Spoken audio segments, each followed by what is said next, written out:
Hello everyone, this is Satakshi Kundu. Hope you all are doing very well. In today's video, I am going to discuss on the phrase and the clause.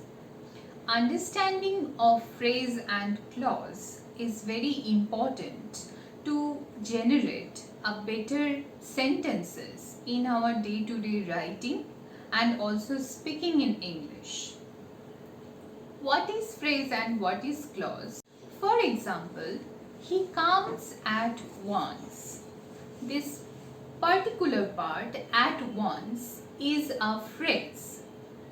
He left us when the morning came. When the morning came is a clause. So what is the difference between these two sentences? If you are interested to know what I am going to teach for today, please keep watching.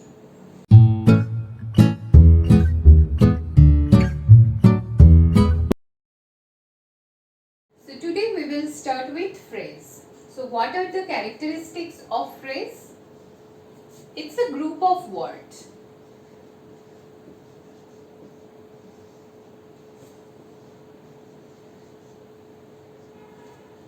It doesn't have any subject or a predicate.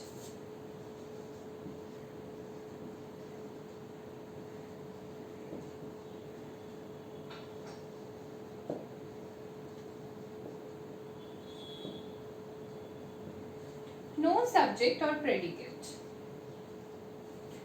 And it doesn't make a complete sense.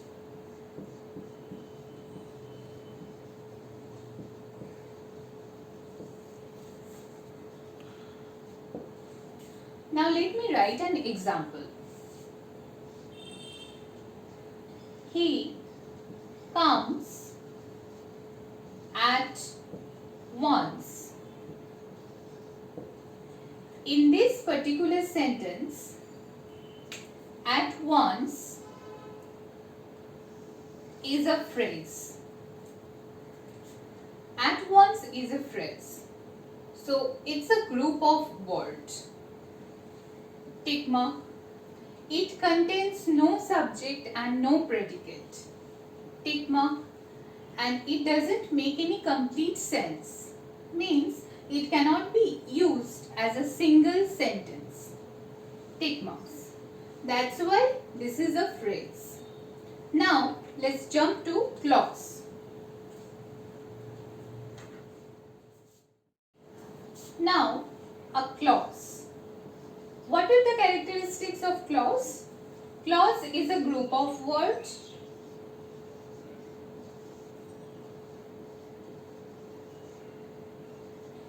It contains subject and a predicate.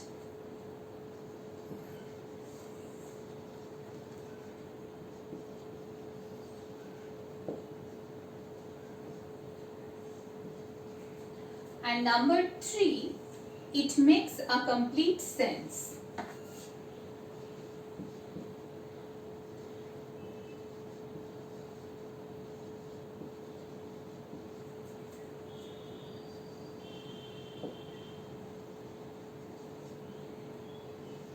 Number 4, it forms a part of a sentence.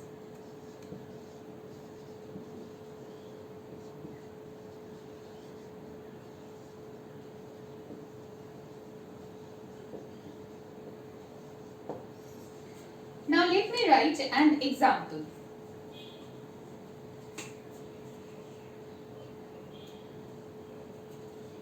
He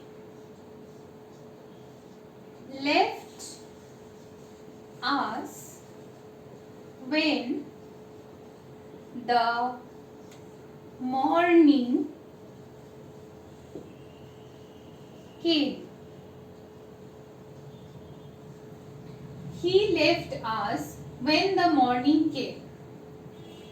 Now let's take to this particular part, when the morning came. This portion is called a clause. First, let me check with it. It's a group of words. Yes. Put a tick mark. Does it have a subject and a predicate? Yes. The morning is subject, predicate. So, yes. Does it make a complete sense? Yes. But here I have to discuss in detail that we will discuss in later, but it makes a sense. So, yes. And whether it can form a part of a sentence? Yes, it's a part of a sentence. So, all the conditions are matched. So, that's why this portion is called a clause. Okay. Now, a clause can be divided into two parts.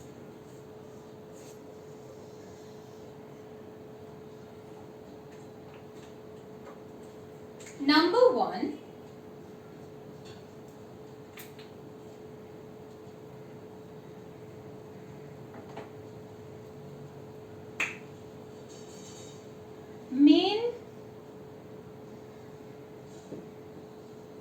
main clause or principal clause, main clause or principal clause. And number two,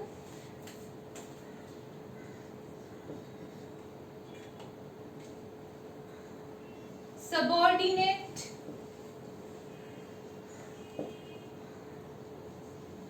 or dependent.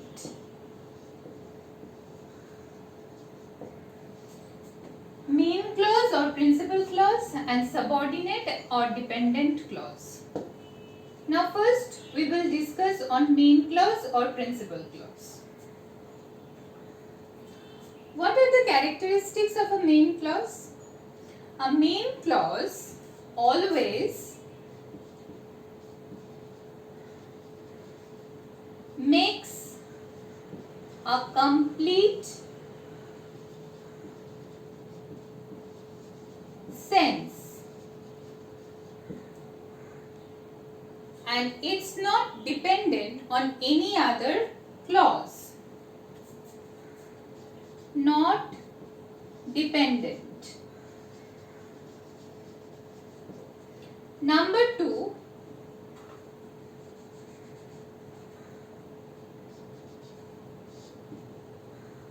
it can be used as a single sentence. So it always makes a complete sense and it's not dependent on any other clause and it can be used as a single sentence. Now let me write an example. I will write the first example with which I started. He left us when the morning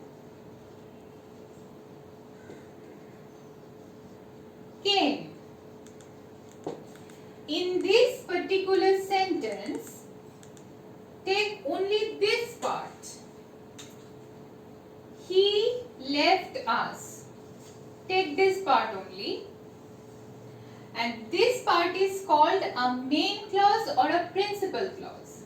This is a main clause or principal clause. First, let's check whether the conditions are matching or not. So, always makes a complete sense, not dependent. He left us, this part is not dependent on any other clause. And number two, it can be used as a single sentence. If I write this sentence separately, he left us, it makes a sense. It doesn't need any other object with it to complete the meaning. That's why this is called main clause or principal clause. Now let's get back to so all the conditions are matched. So I will put tick mark here. So that's why it's called main clause. Now let's get back to the subordinate or dependent clause. A dependent clause. What are the characteristics of dependent clause?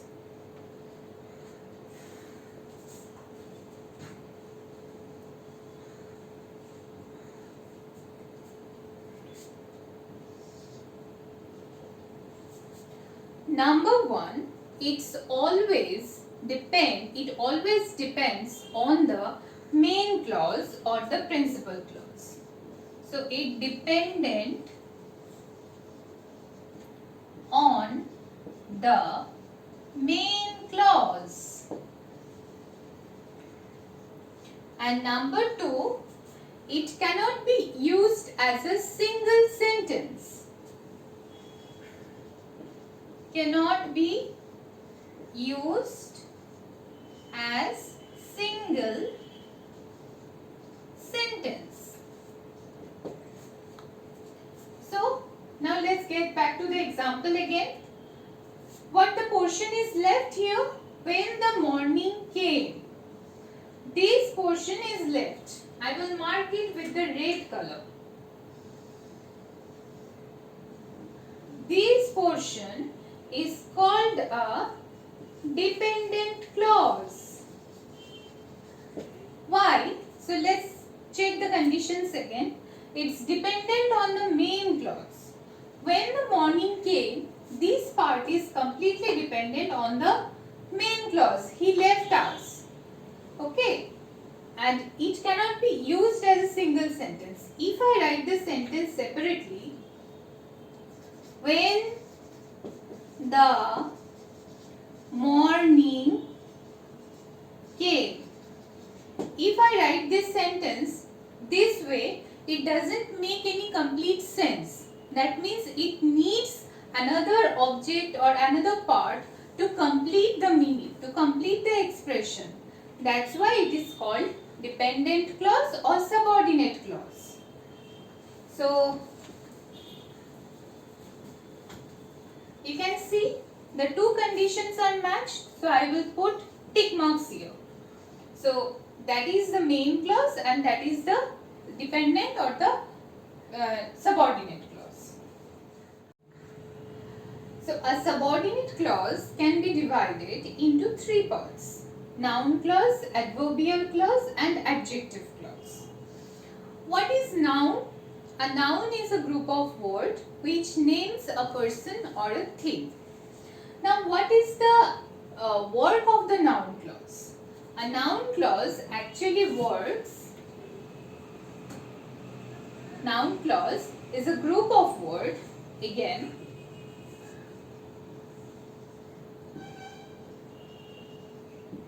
And number two, it acts as a or it does the work of a noun. Does the work of a noun. So, let me write an example first. Clause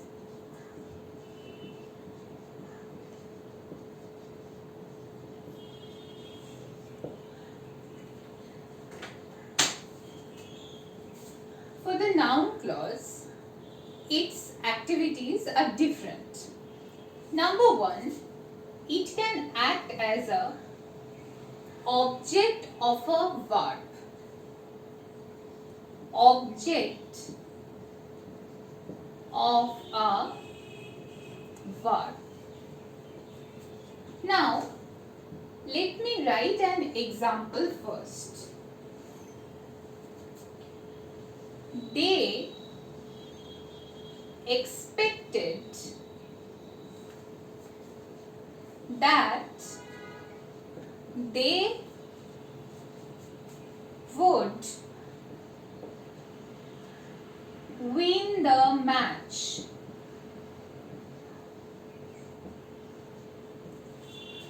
They expected that they would win the match.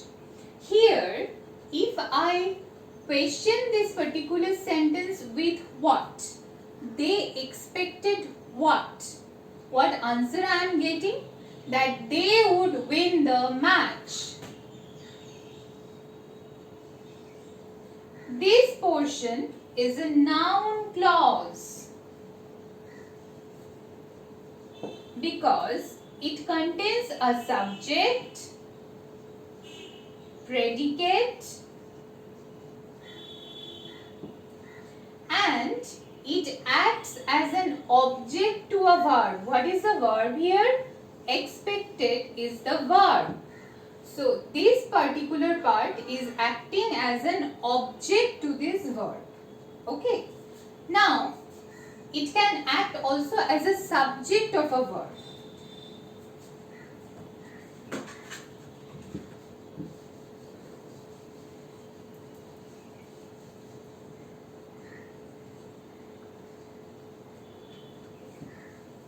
Subject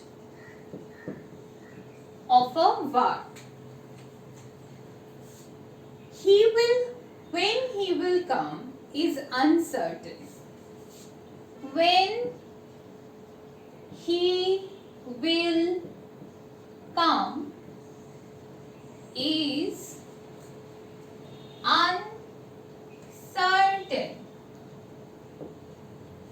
So here, when he will come is the noun clause because it has a subject, it has a predicate, and it is acting as a, this is noun clause, and it is acting as a subject of a verb. Is a verb, so it's acting as a subject of a verb.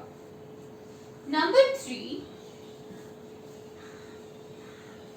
a noun clause can act as a complement of a verb. Complement of a verb.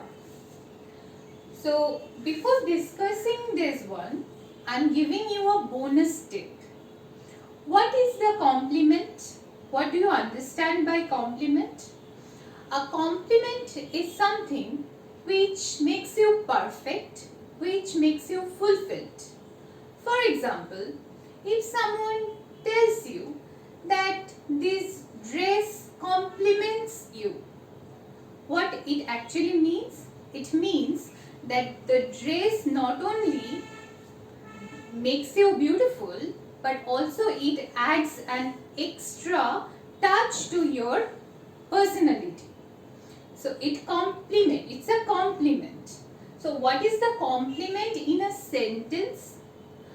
In a sentence, a complement means it's a word or a phrase or a clause which is needed to complete the meaning of a particular sentence or the expression.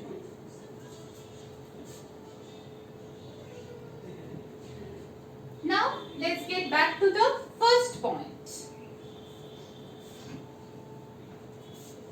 A noun clause can act as a complement of a verb. For example, the truth is,